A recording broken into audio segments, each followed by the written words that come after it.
Prime Minister Shehbaz Sharif has congratulated Chinese President Xi Jinping, the governments and the peoples of the two countries on the 71st anniversary of the establishment of Pakistan-China diplomatic relations. The Prime Minister said the leadership and peoples of the two countries have nurtured this evergreen tree of friendship over the past 71 years. He said no untoward incident, storm in global politics or jealousy could make any dent to this iron bond.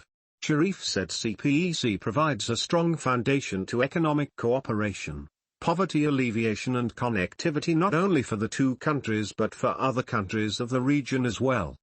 This project is a symbol and guarantee of bright future of the next generations. He expressed resolve to take this economic bond, cooperation and mutual trust of two iron brothers to new heights.